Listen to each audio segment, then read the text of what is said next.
you're going to see that in 1.2, our goal for the lesson for today is to evaluate and simplify expressions. These are, of course, involving real numbers, any number under the sun. I have 2 rules for taking notes. I know, right? Rules for taking notes. Seriously, lady? Rule number 1, and you saw them, I saw it on your syllabus quiz. You did just fine. You understood it. Rule number 1, what goes on the smartboard must go in your notes. So do you see how there's already a problem up here that's on the smartboard that is not in your notes? You should copy that down. Rule number 2.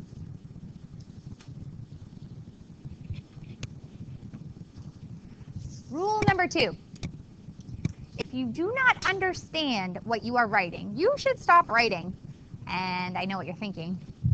You're like, that sounds like it's in very stark contrast to rule number 1, right? It kind of goes against rule number 1. Well, here's why I have rule number 2. We don't fill in notes just to fill in notes. We don't. We fill in notes to try to learn a way to solve the problem. So if at any point in time you're writing just to get those notes down, I'll figure it out later. No, that's not what we're here for. We figure it out now. So you want to take some time to just understand what you're writing. It's a little bit about, it's called metacognition, right? Thinking about the way you think, or thinking about how you would be solving the problem. So as you write, basically you ask yourself one question. Do I understand what I am writing? For example, let's say I put a negative up there on the smartboard.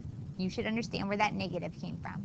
Or let's say there's X that I brought down from earlier in the problem. You should understand why that X is there. If you don't understand something that you're writing, you should stop writing and just ask a question. It's my hope that as we all get to be oh so comfortable with each other, that you don't hesitate to ask a question if you have it. I like to think I'm a pretty decent math teacher, but I am a horrible mind reader. I don't know necessarily every single time you're going to have a problem. Now, I can read nonverbals pretty well, but some of you put those out, you know, a little more often than others. So you don't want to rely on that. Just throw your hand in the air. And if you want me to just come back and see you, you can like wave me back, whatever you want to do, okay? Just make sure you get the help you need when you need it. I have a character flaw. Actually, I have many. Who am I kidding? One of them is that I talk fast. You can tell me to slow down. It's okay. I talk quickly. You're not thinking slowly. I talk quickly. So you could tell me to slow down. You could say, I don't understand that explanation, Mrs. Lucas. Can you explain it in a different way? You can ask questions of your classmates. If they say something and you're like, what? You can ask them, what are you talking about? All of those things. I want us to be open and honest with each other about how we're understanding the math that's on the page. So copy what's up there, but if you don't understand it, ask me a question, and then we'll move on, and we can catch up and copy. Does that make sense? Okay. I forgot to say why I have rule number 1, you know. I'll say it real quick. Not too fast, though, right? Rule number 1 I have in place. I make a decent living as a math teacher. Your parents pay me a salary to do a job, to teach you how to solve problems in math class. That's my job, right? Well, if you're like, Mrs. Lucas, I like to solve problems creatively. Why are you making me do it your way?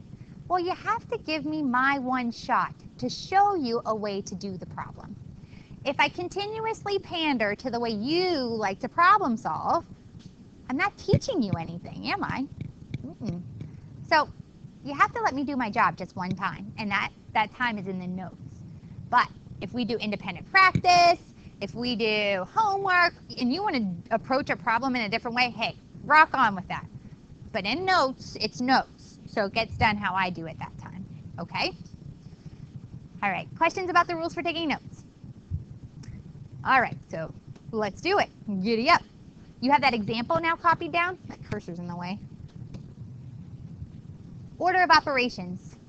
Usually, my honor students know it in 2 ways. PEMDAS, and please excuse my dear Aunt Sally.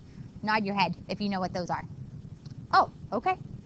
Everybody's nodding. Yes. Okay. So what I want you to do is do this problem. I want to to see what you can do with some of that basic information. It's kind of like a little warm-up problem. Okay, so at this point in time, I do believe we have consensus in the room. On a count of 3, I'm going to have you say your answer out loud. You ready? 1, 2, 3. Perfect. 99 is the answer. Well done. Good team effort there. That's good. Okay, so now we have to apply the order of operations. We're going to apply it in 2 ways today.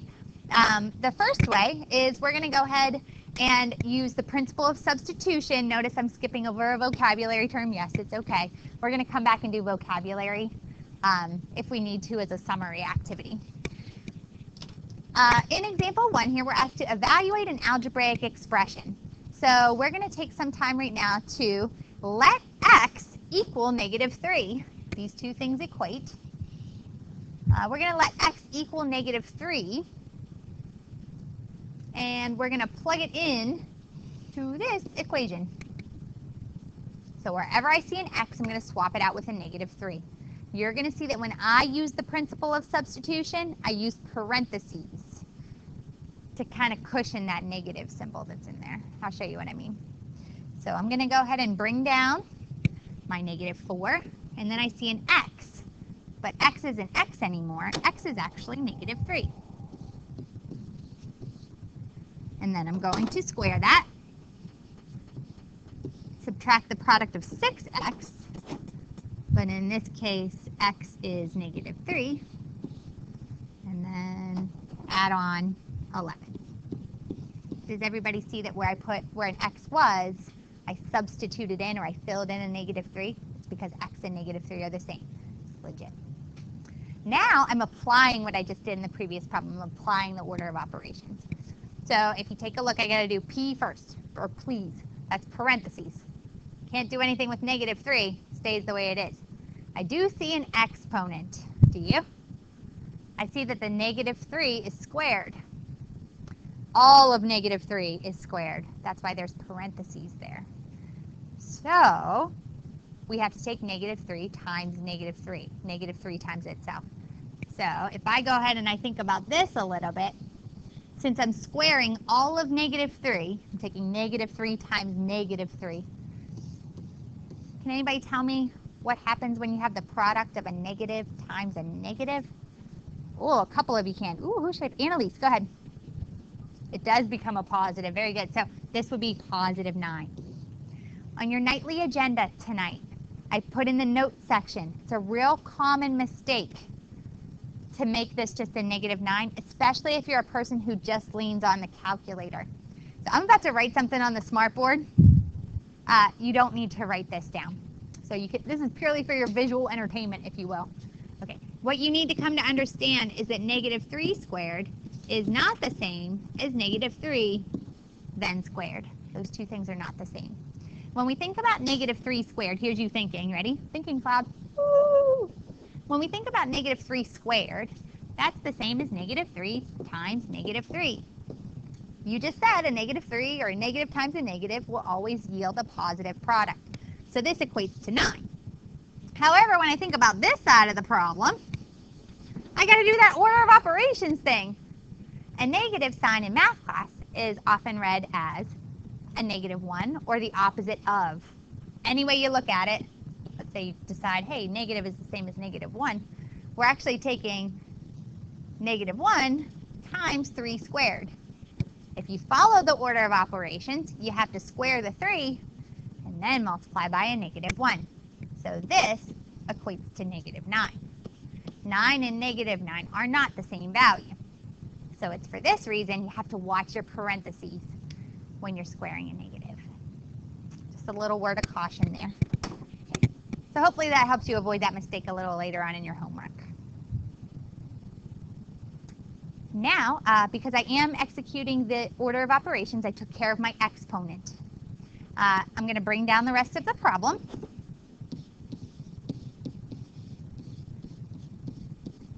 And now I need to take care of multiplication and division. They are done in the order that you see them. In this case, it's just multiplication. So I'm going to do the product of -4 and 9. That's -36. Bring down my minus, because that comes a little later. And then I have to do 6 times -3. Please remember that in math class, when there is no symbol, we can assume that multiplication is the implied operation. So, indeed, 6, no symbol, -3, means 6 times -3. So it's going to be -18 plus 11. Usually I like my equal signs to line up. So on your homework, that'll help you. So your problem isn't all over the place. We try to keep equal sign under equal sign the whole way down. Okay, and then we have minus and negative. So now I'm moving into, oh, I have to add and subtract. Remember that those are done in the order that you see them. So it's not like I add these two before I subtract. You just do those, like multiplication, in the order that you see them. So I'm going to turn those 2 minuses into a plus. You're familiar with that? You can nod. Yeah. Okay. -36 and +18. -18 plus 11. -7 is the result of substituting -3 in for x. That's actually an ordered pair that would sit on this parabola. What's up?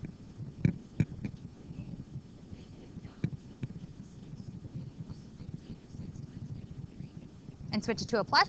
Yeah, just remember to switch it.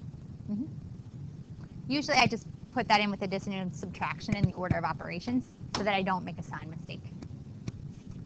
Any other questions? Okay, so we did order of operations. We applied it with substitution and evaluating an expression. Now we have word problems to take care of. And do you see how it started off easy and then we did something a little harder? And then we're going to do word problems, which is a little bit harder still. That's how our lessons quite often, when I'm doing direct instruction like this, that's how they go. It starts off pretty smooth, and then all of a sudden, when your mind is starting to wander and you're getting hungry because you have lunch and your will to go on is weakening, I'm like, bam, word problem, just right at you. So what I'm trying to say is, in this class, you're going to have to exercise a little bit of willpower and a little bit of patience, because the harder stuff actually comes after your mind is starting to fatigue a little bit. After you've heard enough coming out of my mouth, oh yeah, here comes like the stuff you really need to pay attention to.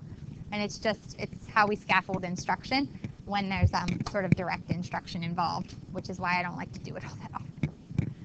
Okay, before I go on, does anybody have any questions about how we evaluated either of these two expressions?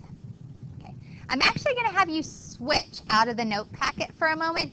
I gave you a document titled 1.2 Extra Word Problems. And honestly, in taking surveys of my students in the class, the hardest thing that my students will say exists in this class are word problems. So on day 1 of our instruction, you know what we're doing? We're going to give you a step-by-step, 7-step process for how to attack those problems. I made this morning. I will go ahead and let you know, my hope was to photocopy it on colored paper, but we don't have any colored paper, so I'm very, very sorry about that.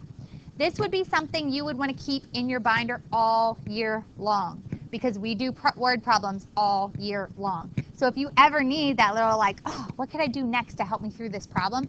This is a nice piece of paper to have in your binder all year long. Normally when I photocopy things on colored paper, that's like something you have to hold on to. So you'll get flow charts and some different diagrams and things like that that are copied on colored paper. Those are things that you should keep. So with that, everybody on the right page? We see where we're at. We're not in the note packet anymore. We are on our step-by-step process for attacking word problems. Step 1, blank the problem thoroughly. Blank it again if needed. Ideas on what goes in those blanks? Ooh, couple, go ahead. Read it, yeah. And guess what? Sometimes you have to read it again. That does not mean you're stupid.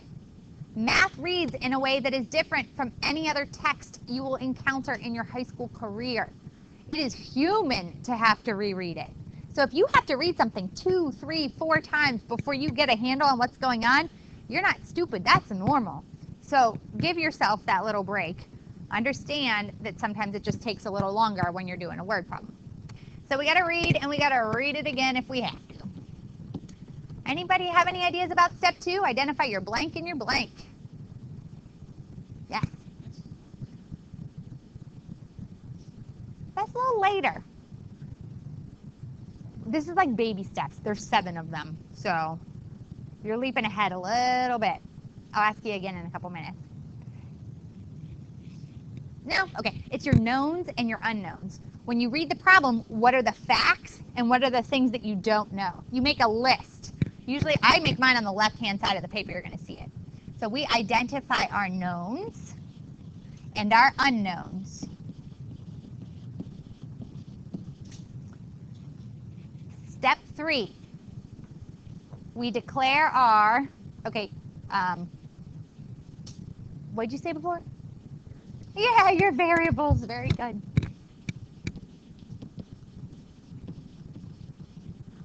You declare your variables. Here's a little hint. You could look at your unknowns from step 2. Usually those are variable quantities. Or textbook editors, so tricky but really not. Look at the last sentence. The one that maybe ends in a question mark. How many pizzas are you going to have? How many kittens and dogs are you going to have? The things that you don't know often come at you in the form of a question, right? So look at that last sentence or look at the question in the problem, and that's how you can really quickly and easily identify the things that should be your variables. I don't write an equation next. I give myself a little bit of a bridge. I write myself what's called a verbal model.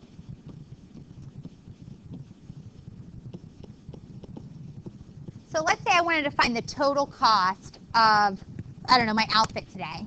I would add the cost of my shoes and socks, the cost of my dress and my scarf, maybe my earrings or jewelry, right? The total cost would model, the model for total cost would be all of those words. Cost of dress plus cost of shoes plus cost of scarf, whatever, right? Those were words that came out of my mouth. That wasn't an equation. I didn't call my dress X and my shoes Y. A verbal model, it's kind of a little bit in between. I have words in conjunction with pluses and equal signs and things like that. You'll see a couple of those today in my examples. We then use that verbal model to then write an equation. Honest to goodness, my students that meet with the most frustration on word problems try to go from step 1 all the way to step 5. If you're a person who struggles with word problems, that might be you. You might be looking at a word problem and trying to read it and just get to an equation. But if you're a person who can't get that equation, you skipped over a good number of steps in the process. So I encourage you to not be that person, right? Don't be that person. Don't be that guy. Give yourself a break. All right. Step 6, we solve and check. By checking, you don't always have to plug it back in. You can look at your answer and it can make sense. If you're solving for a number of chickens, chances are you shouldn't get 2.3. That's disgusting. You have like a headless chicken. So you shouldn't get a decimal answer if you're like looking for whole numbers, you know, things like that. Your answer should make sense. The amount of money should make sense. It should kind of just be like, yeah, that's reasonable. You know, that's how you check. And then the last step, for word problems only, just for word problems, because there's always a little more legwork involved, you do have to write your answer in a sentence. You need to know what that X and Y ultimately mean. And that's my way of checking that. It's the easiest 1 point you're going to get on your word problems. I look for the sentence at the end. Is it accurate? Get a C and +1 on your test. Also, you want to make sure you carry your units around. I have a sign up there, it's green in the middle there. No naked numbers. No naked numbers. They have to have their units. If it's a word problem, they have to be tucked in the sentence. We want to keep it decent here in Algebra 2, right? Okay, any questions on the process? Because we're about to do it. Okay, here we go. Step 1, you read the problem. So we'll read it together. You want to buy pizzas for our class. Oh, how super generous of you. Thanks so much. Large cheese pizzas are $10. Large pepperoni pizzas are $12. You figure that you will need 12 large pizzas total to feed our hungry class. You have $140 to spend. How many of each type of pizza should you order? Do I need to reread it? Read it again? Right, okay, move into step 2. We're going to identify what we know and what we don't. Let me give you a little words of comfort. Are you ready? When I give you word problems on a test or on a quiz or even in your homework, I am not the teacher who puts extra information in a problem that you don't have to pay attention to. It is not necessary at this level. So if I put a fact in the problem, especially on tests or quizzes, you have to use that information. I don't put that fluff in there. I feel like that makes it unnecessarily weird. So with that, we got to list out some facts, right? What do we know and what do we don't? I can throw this up to you guys, right? Let's hear what you have to say. What do you know about the problem? Let's start there. Wow. Okay. Go ahead. Okay. So we know that cheese, the cost of the cheese pizzas, right? Cost of each cheese pizza is $10. We also know cost, that's not you, of each pepperoni pizza is $12. Okay, what else do we know? Oh, the total cost, in other words, that we're allowed to spend is $140. What else do we know?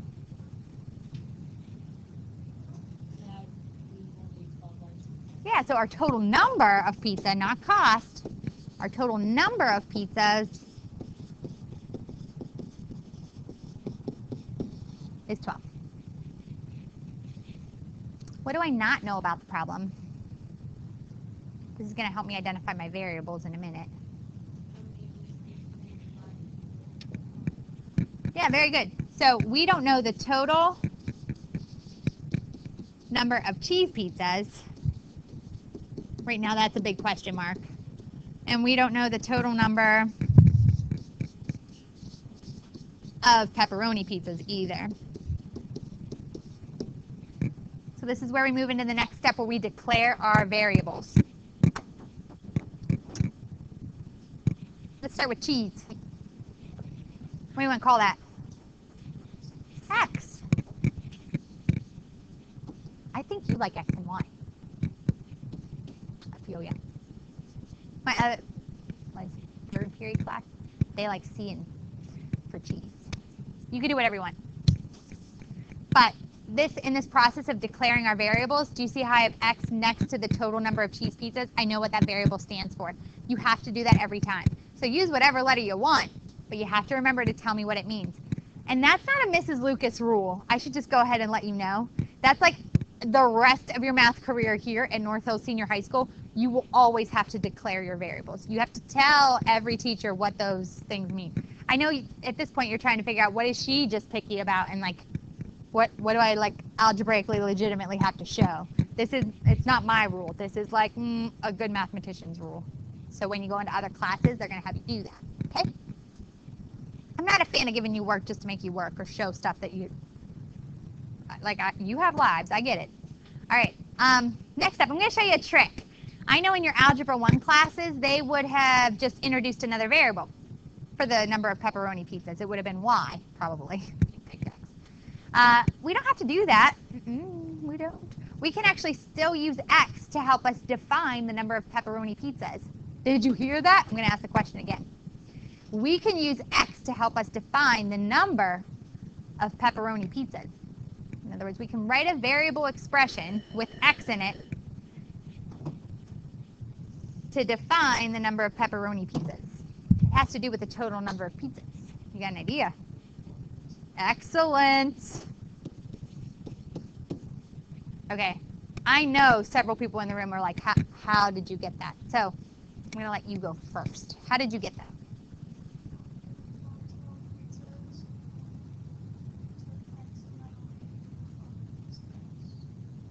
Yeah, and that's our pepperoni, right?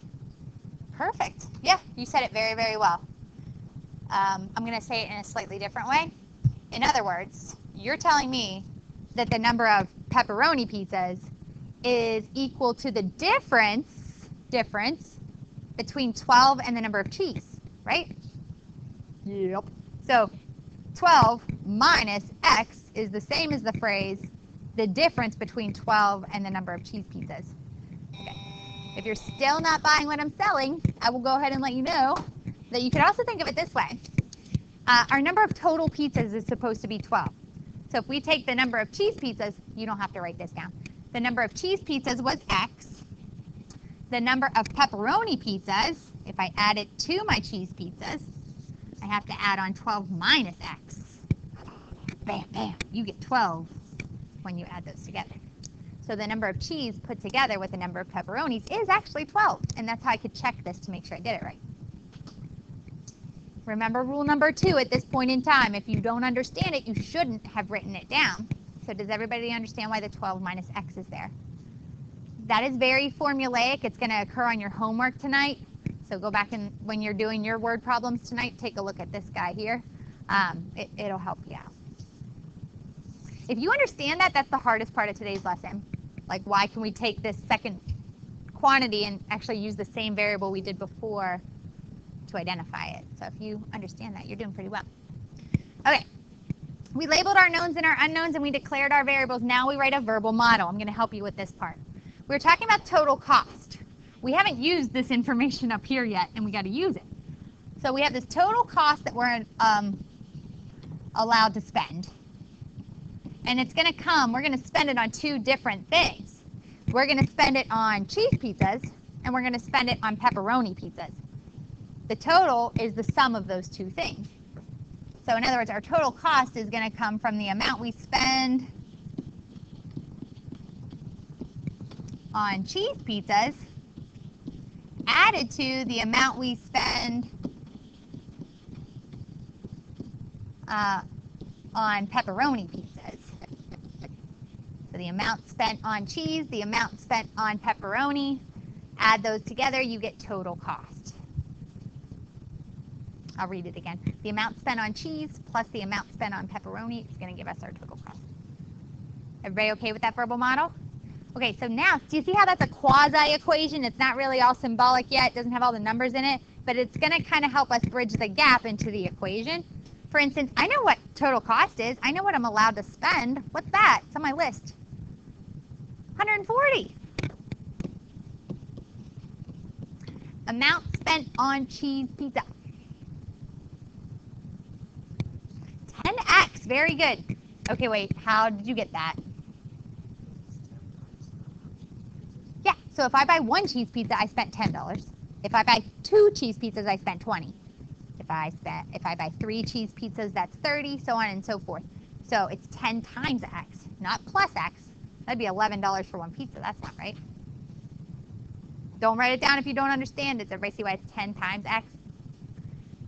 Could anybody use that sort of algorithm or process to help me get an expression for the amount I'm going to spend on my pepperoni pizzas? Good. We also say this could be 12 times the quantity of 12 minus X. Do you have a question, Donatus, or you? Now I can solve this guy, right? Can anybody tell me what you do first when we go to solve? So the 12 minus X, nothing can be done there. Yeah, the distributive property, very good. So we have 140 equal to 10x plus 144 minus 12x. And then I see like terms, do you? That's a vocabulary word. Can anybody tell me what you do next? I'm going to check your understanding of like terms real quick. Go ahead. You do, very good. Like terms are defined as terms having the exact same variable part.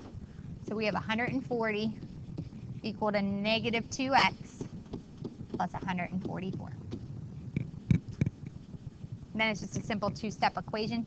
We're going to subtract the 144 from both sides. We probably did this 1,000 times in geometry. The difference on the left side is negative 4, and then that's equal to negative 2x. Divide both sides by negative 2. X was 2. Are we done yet? No, Annalise, you definitely shook your head no. What do I still need to do? Oh, did I say the wrong? Yes. I did? I'm still like learning there. I'm like, oh no, I called her the wrong name. Really embarrassing. But yes, I was going to call on you. Do you know why?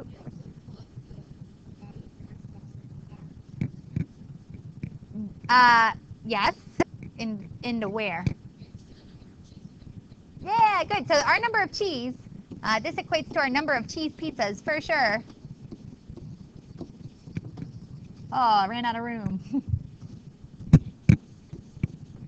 Number of cheese pizzas. Okay. And then she said plug it back in to figure out the number of pepperonis. So that's going to be 10. This is our number of pepperoni pizzas. And then we write a sentence to finish it up. Before you write your sentence, though, we got to ask ourselves, because you don't want to write a sentence that has the wrong numbers in it. Like, does the answer make sense? 10 and 2 makes 12 pizzas. A lot of people like pepperoni. Seems logical.